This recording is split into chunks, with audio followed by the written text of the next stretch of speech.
Hay un riesgo cuando nos metemos con las cartas de Pablo, sobre todo con las de Pablo, pero hay un riesgo que es muy grande y que puede desvirtuar el contenido de las cartas, y es tomar algunas de las frases que dice Pablo escribiendo cartas a determinadas personas, tomarlas como un absoluto, tomarlas como una verdad en sí misma. Y hemos de encajar lo que Pablo está escribiendo a la iglesia en Roma como algo que está escribiendo a la iglesia en Roma cuando se refiere a la iglesia en Roma. Cuando él habla de principios bíblicos, de doctrinas y de enseñanza, queda muy claro. Desde el capítulo 12 de esta carta, Pablo está hablando de cómo aplicar los principios bíblicos, las verdades bíblicas, a la vida que les ha tocado vivir a la iglesia en Roma en aquel siglo. Hay otro riesgo, y es que interpretemos lo que Pablo dice no solo fuera de su contexto, no solo como si fuera una verdad absoluta, sino que sacándolo fuera de su contexto, lo traigamos al nuestro e interpretemos lo que nosotros entendemos.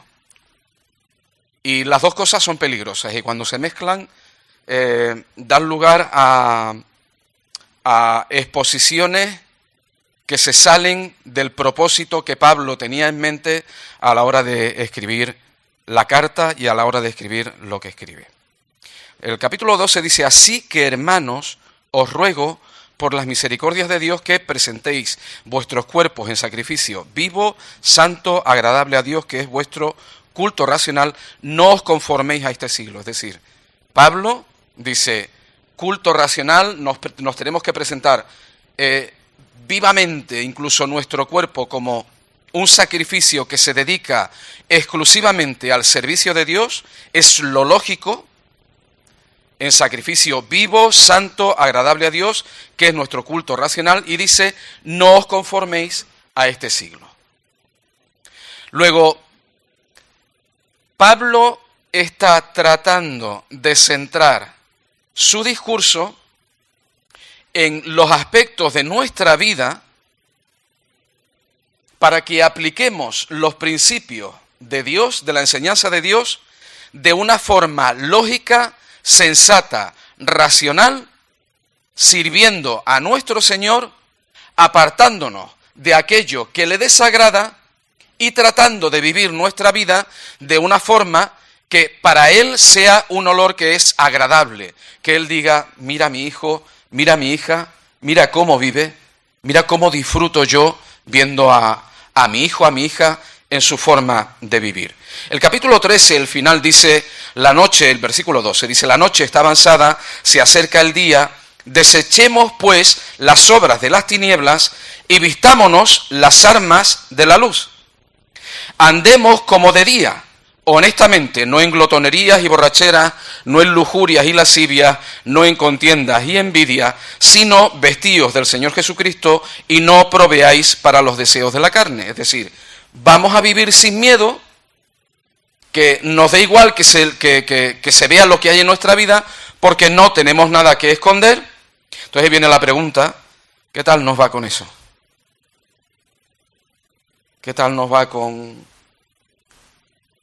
vivir estas cosas de una forma tan clara y tan evidente que no tengamos nada que ocultar por vergüenza o por miedo?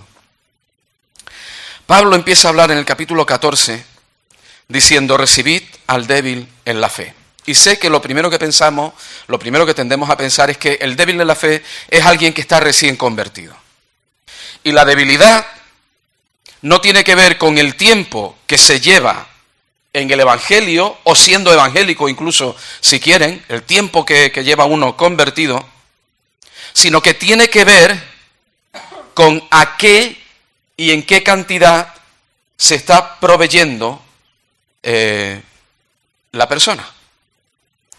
Si estoy alimentando la parte mía carnal, o si estoy alimentando mi vida espiritual, mi vida interior, esa que no se ve y que solo yo conozco. Y hay personas que pueden llevar mucho tiempo llevando una vida religiosa, da igual, pónganle el nombre de religión que quieran, pero llevando una vida aparentemente religiosa y sin embargo ser personas que no están fortalecidas en la fe.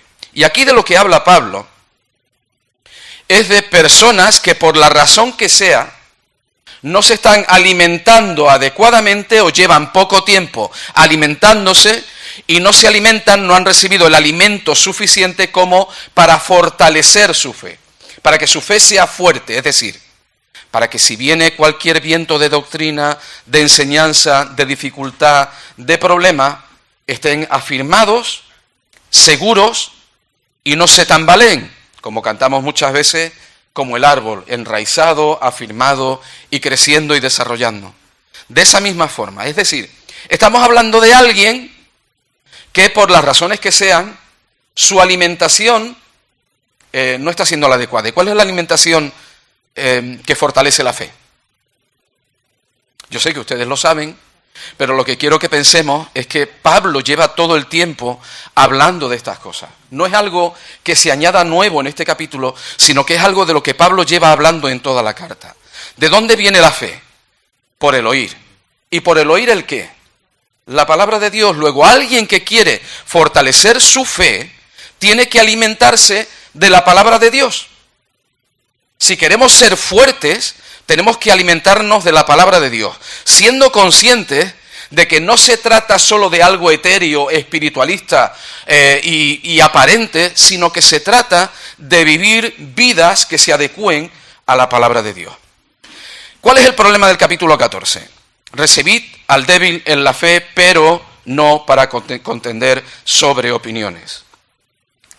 Y de lo que habla el capítulo 14 es de opiniones. Es de opiniones. Digamos que Pablo va a centrar el tema. Estamos hablando de gente que ante determinadas opiniones lo pasa mal. Va a hablar de actitudes. Dice, recibid, porque había quien creía que igual no había que recibir al que no opinaba lo mismo que yo, y yo soy fuerte, y porque no opina lo mismo no lo recibo. Y nos va a hablar también de en qué posición estamos, en qué lugar, cuál es el lugar que nosotros ocupamos. Dice, versículo 2 y ya seguimos en adelante. Dice, porque uno cree que se ha de comer de todo, otro que es débil come de legumbre. Y si nosotros sacáramos el texto de contexto, podríamos decir algo que no conviene. Pero de lo que Pablo habla aquí es de dos mentalidades con respecto a lo que se podía o no se podía comer, no de acuerdo a la Escritura, sino de acuerdo a las opiniones de aquellas personas. Y habla claramente que hay gente que piensa que se puede comer de todo, incluyendo carne, y hay gente, en otras versiones, habla de gente que solo creía que se podía comer nada más que verduras, vegetales, legumbres, como al principio, como en el jardín del Edén. Y no está hablando de otra cosa, no está hablando ni de doctrinas bíblicas, ni de enseñanzas bíblicas, ni de otras lecciones que puedan estar dentro de la Escritura. Está hablando de opiniones de personas. El que come, dice, versículo 3, no menosprecie al que no come, y el que no come, no juzgue al que come, porque Dios le ha recibido. Y vemos dos actitudes dentro de las personas que conformaban esta iglesia. El menosprecio y el juicio. Y cuando hablamos de juicio, quizás menosprecio sea menos necesario explicarlo, pero cuando hablamos de juicio, estamos hablando de condena. De condenar a un hermano porque está haciendo algo, una hermana, porque está haciendo algo que yo opino que no debería hacer. Que no está bien, que eso, en mi opinión, eso no agrada al Señor. Y estuve pensando, de verdad, le he estado dando vueltas, digo, ¿qué ejemplo pongo? ¿Y qué ejemplos pongo? Pero es curioso porque si uno pone un ejemplo puede herir sensibilidades. Que es de lo que Pablo está hablando aquí. Pero voy a poner un ejemplo que sí que he vivido personalmente y que espero que sea entendido como el ejemplo real que es. Y Pablo lo va a hablar también, Pablo lo va a decir aquí en este capítulo 14. Si yo pongo en la mesa una botella de vino a la hora de comer y hay alguien que no puede tener el vino delante porque le supone un problema, le supone un ataque, ataca su debilidad, ataca ese punto flaco, y yo lo sé y lo pongo, estoy menospreciando a esa persona. Estoy diciendo, no me importa lo que tú sientas, no me importa lo que tú pienses. Y si yo pongo el vino y alguien me dice, pero qué borracho, ¿no? ¿Qué es esto de estar poniendo vino en la mesa? Esa persona está condenando y juzgándome. Hay algo que es muy complicado, muy difícil. Sin embargo, Pablo está hablando de lo que está hablando y Pablo no está diciendo que en base a la debilidad de una persona yo tenga que ceder en todo. Pablo no va a decir eso. Estamos viviendo en una sociedad en donde quien se siente ofendido marca qué es lo que debe hacer el resto del mundo. Es que a mí eso me ofende. Y Pablo no está hablando de eso. Está hablando de opiniones, está hablando de actitudes, está hablando de una posición que nosotros ocupamos. El versículo 4 dice, ¿tú quién eres que juzgas al criado ajeno? ¿Tú quién eres que juzgas a un siervo que no es tuyo, no es tu siervo? Y se aplica tanto al débil como al fuerte. ¿Quién eres tú para menospreciar o para juzgar a alguien que no te pertenece? Dice, para su propio Señor está en pie o cae, pero estará firme porque poderoso es el Señor para hacerle estar firme. Y aquí hay una enseñanza que creo que es muy bonita. No somos el Señor de nadie, somos consiervos. Y como consiervo, mi hermano merece el respeto a su debilidad, aunque yo no la entienda y aunque yo no esté de acuerdo con su debilidad. Y no es porque él opine así, es porque él, y lo hemos escuchado también y recomiendo volver a escucharlo otra vez en Levítico, es porque él, igual que yo, está en una fase del proceso de su vida. Y en este momento, lo que yo haga puede hacerle tropezar, o lo que yo haga puede edificarle. Por eso nos necesitamos los unos a los otros.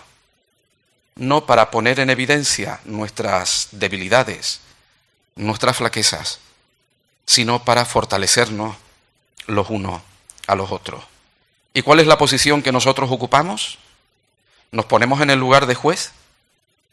Cuando nosotros mismos tenemos que estar en el lugar de abajo, bajo nuestro Señor en común. Dice, para su propio Señor está en pie o cae, pero estará firme porque poderoso es el Señor para hacerle estar firme. Yo no puedo forzar fases, no puedo obligar a mi hermano a entender lo que en este momento no entiende, no puedo obligarle a vivir lo que en este momento no ve, no experimenta, no entiende. Y debo ser paciente porque no está bajo mi poder, mi autoridad o mi criterio, bajo mi criterio, sino que está bajo la autoridad, el criterio y el poder y el proceso del Señor. Y el Señor es el que está actuando en su vida. Nuestra responsabilidad es juzgar las cosas que el Señor no quiere que hagamos. Porque lo de la brizna y lo de la viga sigue estando en vigor. Siempre es más fácil ver el defecto en el ojo del hermano que ver la propia viga. Y Dios nos llama a juzgarnos todos y cada uno delante de nuestro Señor. Y si es mi Señor, es porque someto mi vida y se la presento a Él para que Él haga con mi vida lo que quiere. Y una de mis responsabilidades como siervo suyo es no entorpecer el crecimiento de mis consiervos, sino ser estímulo para su fortaleza y para su crecimiento. De la misma manera que yo necesito del estímulo y del apoyo del resto para poder fortalecerme y crecer en mis momentos de debilidad. Luego, quien está ocupando la posición preeminente es el Señor. Y quien está sometido somos nosotros. Nosotros no podemos ocupar el sitio del Señor. Hay opiniones, dice Pablo, de todos los gustos. Uno hace diferencia de día y día. Otro juzga iguales todos los días. Cada uno esté plenamente convencido en su mente. Dice, el que hace caso del día, lo hace para el Señor, y el que no hace caso del día, para el Señor no lo hace. El que come, para el Señor come, porque da gracias a Dios. Y el que no come, para el Señor no come, y da gracias a Dios. Cada uno estamos viviendo nuestro proceso, nuestro momento, con nuestras dificultades, con nuestras circunstancias. Y el Señor está actuando. Y nuestra responsabilidad no es con mi hermano que él me juzgue, sino es delante del Señor presentarme sin mancha, sin tacha. Y ve qué fácil resulta decirlo. Pero cuántas cosas tiene que pulir el Señor, no solo en las cosas que hacemos, sino en nuestras actitudes y en nuestro comportamiento. Amando a nuestro hermano, lo comentaba Enrique el domingo pasado, en la ley establece amar al Señor por encima de todas las cosas, a tu prójimo como a ti mismo, Levítico creo que es 18, pero el Señor Jesús puso un nivel más alto. Y es la seña, la marca que distingue al creyente en su relación con los otros creyentes y con el resto de la gente, aunque no sean creyentes, es lo que debe marcar la diferencia con respecto a la sociedad en la que vivimos. Amar a mi prójimo como el Señor nos amó a nosotros.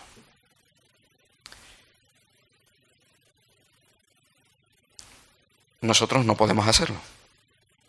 Versículo 7 dice, ninguno de nosotros vive para sí y ninguno muere para sí.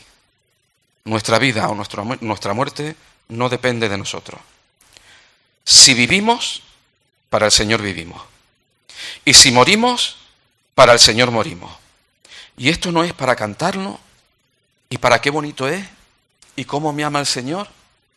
Esto compromete mucho más de lo que parece. Porque tanto mi vida como incluso mi propia muerte son propiedad del Señor. Y yo no tengo derecho en absoluto de tomar criterio ninguno con respecto a lo que no es mío, sino a lo que es del Señor. Y yo tengo que someter mi voluntad, mi deseo, mis ganas de lo que sea, tengo que someterlo a lo que sea la voluntad del Señor. Porque no hay nada que quiero que esté fuera de su control. Si vivimos, vivimos para el Señor. Si morimos, para el Señor. Morimos. Dice, así pues, sea que vivamos o que muramos, del Señor somos. ¿Por qué?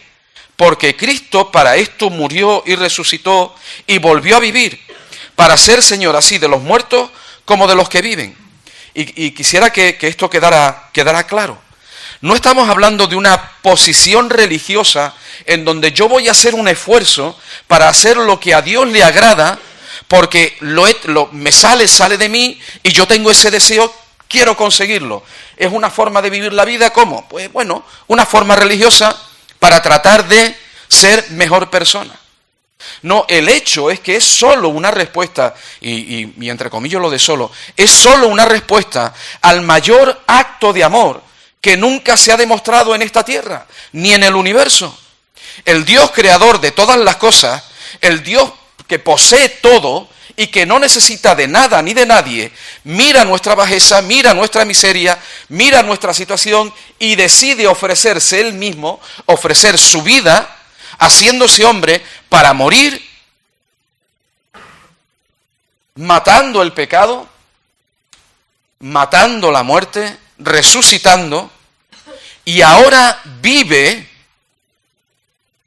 pendiente de nosotros, para cuidarnos, para alimentarnos y para hacernos crecer. Nuestra misión no es ponerle trabas a esa labor. Nuestra misión no es no poner tropiezo a esa labor. Versículo 10 dice, pero tú que juzgas a tu hermano, o tú también, ¿por qué menosprecias a tu hermano? Porque todos compareceremos ante el tribunal de Cristo. Y esto es algo también muy importante y muy serio. no le vamos a dar cuenta a nadie que esté aquí en la tierra de lo que hacemos o no hacemos. Al final, nuestra vida como creyentes la tenemos que presentar a los pies de nuestro Señor Jesucristo, para ser valorados por Él como creyentes, como hijos suyos. Bien hecho, buen siervo y fiel. Algunos tenemos 2 talentos, hay quien tiene 10, hay quien tiene 20, pero todos somos responsables de nuestra vida y todos tendremos que dar cuenta delante del Señor de qué es lo que hemos hecho y de cómo hemos vivido nuestra vida. Versículo 20 dice: no destruyas la obra de Dios por causa de la comida. No destruyas la obra de Dios por causa de tus opiniones. No destruyas la obra de Dios por causa de que es que no me cae bien, es que fíjate lo que me dijo, fíjate lo que hizo, fíjate lo que... No destruyas la obra de Dios. Estamos llamados a edificar, pero estamos llamados a apartarnos del pecado y llamar la atención, no permitir que el pecado tome lugar en nuestras relaciones.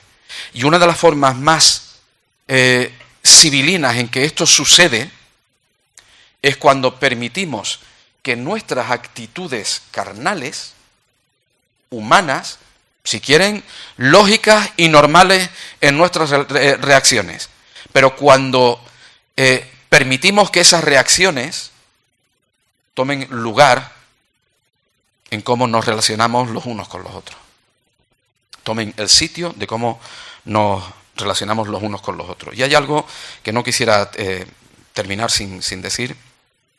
Dice el versículo 22, tienes tu fe, tenla para contigo delante de Dios. Bienaventurado el que no se condena a sí mismo en lo que aprueba, pero el que duda sobre lo que come es condenado porque no lo hace con fe, y todo lo que no proviene de fe es pecado. ¿Esto qué significa? Que si hay algo sobre lo que yo no tengo claro qué es lo que debo hacer, pero como yo lo hago con una conciencia limpia y tranquila, eso evita que lo que yo estoy planteándome o lo que yo estoy haciendo se convierta en pecado. Miren, tenemos una responsabilidad personal, que es cuidar nuestra relación con Dios personalmente y, como hemos escuchado también, escuchar lo que Dios quiere decirme a mí con respecto a mi vida. Mi responsabilidad es presentarme delante de Dios, delante de mi Señor, y decirle, ¿qué hay en mi vida que no te agrada? Porque quiero que hagas como el labrador y podes la viña. Porque lo que quiero es dar fruto para ti y llevar mucho fruto. Quiero vivir una vida que te agrade. Y esa es mi responsabilidad. Y nuestra responsabilidad, y permítanme que lo diga, nuestra responsabilidad no se diluye diciendo, es que el pastor fulanito me dijo que esto era así, es que tal persona me comentó que esto igual se hacía así. Si pedimos opiniones, nos van a dar opiniones. Nosotros necesitamos la palabra de Dios para alimentarnos, escuchar a Dios para alimentarnos y fortalecernos y crecer de forma adecuada. Y si el individuo crece de forma adecuada, el pueblo se beneficia del fruto que cada uno podemos dar. Y nos fortalecemos y crecemos los unos con los otros. Que el Señor nos ayude a discernir, a tener sabiduría y a comprender qué es lo que Él nos pide a cada uno de nosotros, y también como iglesia, también como congregación, que el Señor nos ilumine, nos ayude, nos fortalezca. Todo esto, el capítulo 15 empieza así, pues, quiero decir que de lo que está hablando Pablo no termina aquí en el 14, sigue en el 15, pero todo esto solo es posible de una sola manera, y es si somos llenos del Espíritu Santo de Dios a través de su palabra de forma constante, sometiéndonos y humillándonos y obedeciendo a lo que el Señor nos dice a cada uno. Que el Señor nos bendiga y nos ayude.